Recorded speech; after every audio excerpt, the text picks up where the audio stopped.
Hello everyone, welcome back to our channel MDV EduHub.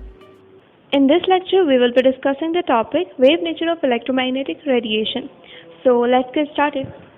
Okay, so our topic that is wave nature of electromagnetic radiation. Before starting this topic, we must know what is electromagnetic radiation. So coming to this definition, we must know who is the person behind this definition or behind this term electromagnetic radiation. So there was a scientist named James Clerk Maxwell.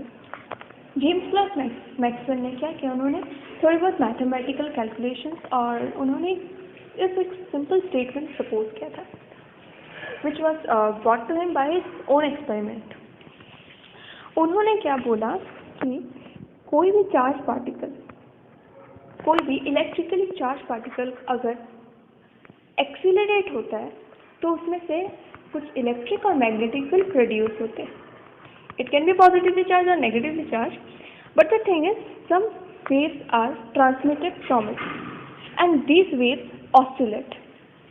और इस topic पे हम सिर्फ यही cover करेंगे कि what are the properties of these waves, and that is all about wave nature of electromagnetic radiation.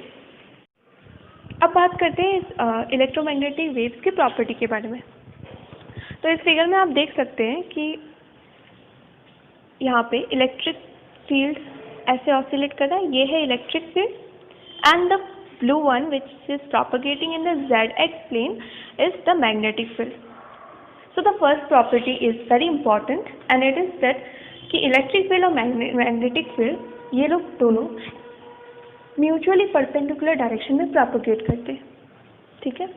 और जो रेडिएशन का प्रोपगेशन होता है वो इन दोनों के डायरेक्शन से परपेंडिकुलर होगा. मतलब कि अगर इलेक्ट्रिक फील्ड ऐसे प्रोपगेट करता है तो मैग्नेटिक फील्ड कुछ इस तरह से प्रोपगेट करता है. मैं इतनी मेहनत नहीं करूँगी, आप लोग को इस डायग्राम में क्लियरली दिख रहा है. ठीक है. It's a very simplest thing and it's the first property of electromagnetic radiation. मैं और एक बात आप लोग को इसके साथ बताना चाहूँगी कि इस दोनों फील्ड का वेवलेंथ, एम्पलीट्यूड, स्पीड और फ्रीक्वेंसी, ये सारे प्रॉपर्टी पैरामीटर्स इसके सेम है, but only the difference is that ये लोग म्यूचुअली परपेंडिकुलर डायरेक्शन में प्रोपगेट करते हैं और ये प्रोपगेट करते हैं एक्स एक्सिस के तरफ पे. So this is the simplest and the first property of electromagnetic radiation. Electromagnetic radiation का डुअल नेचर होगा, ये आप लोग को पता चल जाएगा जब मैं आप लोग को नेक्स्ट लेक्चर में पार्टिकल नेचर भी एक्सप्लेन करूँगी.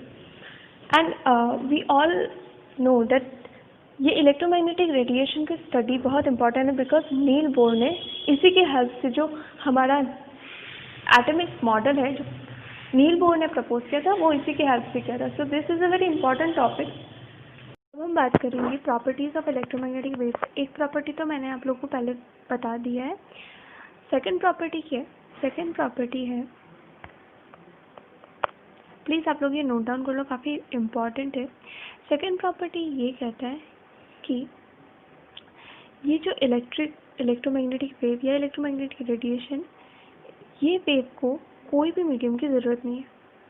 मतलब अगर हम साउंड की बात करें तो sound requires a medium, but electromagnetic wave does not require any kind of medium. So this is the second property of electromagnetic waves. For example light की बात करें तो लाइट को कोई भी मीडियम नहीं चाहिए होता for traveling. It can travel in any kind of space. So this is all about the second property. So you can write just that EM wave does not require any medium.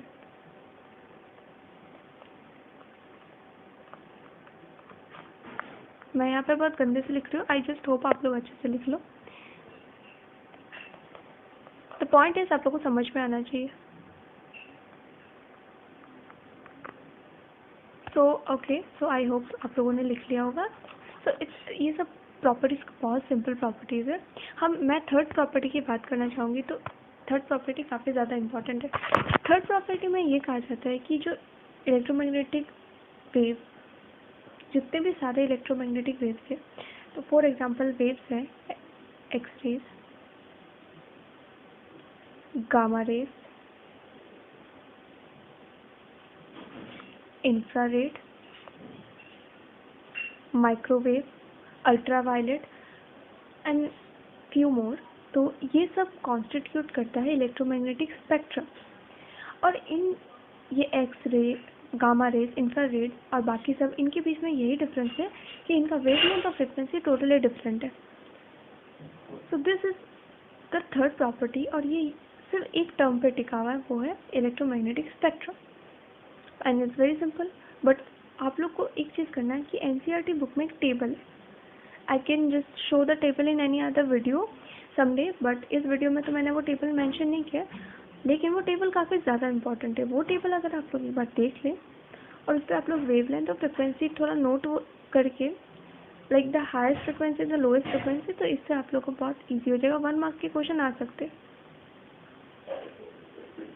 Coming to the fourth property, जो fourth property है वो है कि ये जो electromagnetic wave, ये electromagnetic wave ये कुछ पैरामीटर्स पे डिफाइंड है। तो पैरामीटर्स क्या क्या है? पैरामीटर्स है फ्रिक्वेंसी, वेवलेंथ और टाइम पीरियड।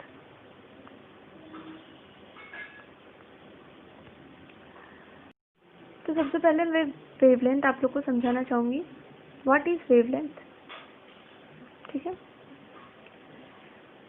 मान लीजिए कि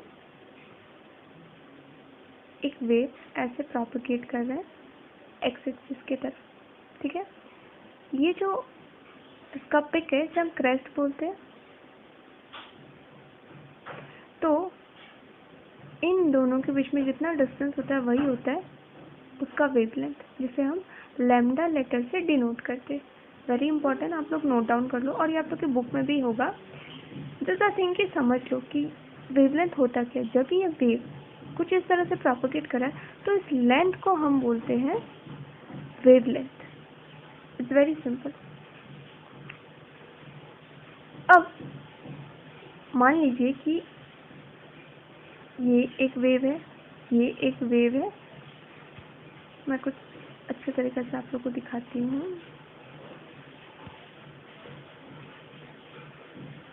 this is a complete wave and again this is a complete wave. तो वेवलेंथ आप लोग को समझ में आ गया कि इतना से इतना डिस्टेंस तक, मतलब ये कंप्लीट डिस्टेंस भी बोल सकते हैं, ये भी वेवलेंथ है और ये भी वेवलेंथ है। ठीक है, बट फ्रीक्वेंसी क्या है? फ्रीक्वेंसी के लिए मतलब अगर आप लोग एक वेवलेंथ को ये यूनिट समझे तो 1 सेकेंड में ऐसा यूनिट कितने बार एक पॉइंट से गुजरता है, वही है फ्रीक्वेंसी। अच्छे से समझिएगा। फ्रीक्वेंसी को हम इस न्यू लेटर, सॉरी मैंने लैम्डा लिख दिया, हम न्यू लेटर से डिनोट करते हैं। और फ्रीक्वेंसी है कि अगर एक पॉइंट पे हम फोकस करें तो 1 सेकेंड से उस पॉइंट से कितने नंबर ऑफ वेव्स पास होंगे। Simple, number of waves from a point in 1 second. This is all about frequency. Frequency wavelength तो अच्छे से समझा दिया। अगली प्रॉपर्टी है time period. Time period is nothing, मतलब टाइम पीरियड को मैथमेटिकली मैं समझाना चाहूँ तो लिख सकती हूँ T is equal to 1/ν। Very simple. और टाइम पीरियड एक्चुअली में क्या है? अगर हम कोई भी पॉइंट पे फोकस करते हैं तो time period is the time required by the wave, actually for the one wave to pass through it. एक वेव फुल वेव को कितना टाइम लगेगा इस पॉइंट से पास होने में, दैट इज टाइम पीरियड। और आप डेफिनेशन से समझ सकते हो कि it is almost opposite to the frequency. This is time period. ये फॉर्मूला बहुत इंपॉर्टेंट है। Next parameter is wave number. Wave number भी just like time period is the reciprocal of frequency, wave number इसे हम कुछ इस तरह denote करते हैं, it is the reciprocal of wavelength. Simple. ये मैथमेटिकल एक्सप्रेशन बहुत इंपॉर्टेंट है। आई विल ट्राई कि मैं नेक्स्ट वीडियोस अपने कुछ प्रॉब्लम्स लेके बनाऊँ which are related to this formulas. तो आप लोग ट्राई करना कि ये फार्मूलाज आप कहीं लिखो और अच्छे से याद रखो, बिकॉज एंड प्रॉब्लम्स सॉल्व करो, मेन तो वो है।